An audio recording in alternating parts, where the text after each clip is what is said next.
যেটা হচ্ছে আজকে ৫টা পর্যন্ত শোকজ জমা দেওয়ার শেষ সময় ছিল।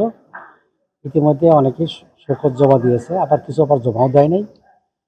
তো ছাত্রদের যেহেতু নতুন করে তদন্ত করার একটা দাবি আসছে, তাই পুরাতন কমিটির শোকজের জবাব নিয়ে ভিসি মহোদয় এখন একটু সময় নিয়েছেন যে কী করে জিনিসটাকে মীমাংসা করা যায়।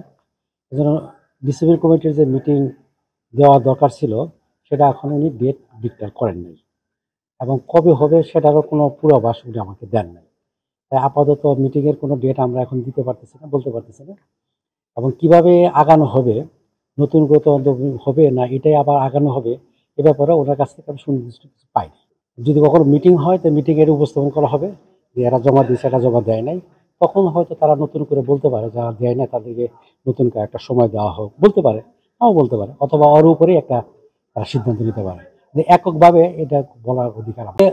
সবকিছুই স্থগিত হয়ে আছে, আসলে কোনো কিছু তো আজকে সিদ্ধান্ত হয়নি।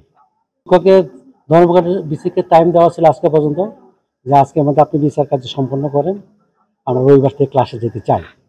এখন হয়তো আমার মনে হচ্ছে যেটা ডিসি মহোদয় শিক্ষকদের সাথে বসবে, বসার পরে হয়তো নতুন করে কোনো একটা সিদ্ধান্ত আসবে। রোববার ক্লাস হওয়া সম্ভব কি সম্ভব না ডিফিনিটলি বলা যাচ্ছে না। তো শিক্ষকরা ক্লাসে যেতে চায়, তারা চাচ্ছে যে বিচার প্রক্রিয়া শেষ করেই ক্লাসে গেলে ভালো হতো। এই জন্যই তারা আশা করছিলেন যে আজকে যেহেতু শিক্ষকদের জমা দেওয়ার শর্ট সময় ছিল, কাল পরশু একদিন মিটিং করলেই একদিনে একটা সলিউশন হয়ে যেত, তাহলে ওনাদের ক্লাসে যাওয়াটা খুব সহজ ছিল। কিন্তু এখন যেহেতু হয় নাই, শিক্ষকরাও তো ক্লাসে যেতে চায়, সেই হিসাবে ওনারা নতুন করে কি চিন্তা করবেন এখন এই মুহূর্তে তো সবার প্রতিনিধি হয়ে আমি কিছু বলতে পারছি।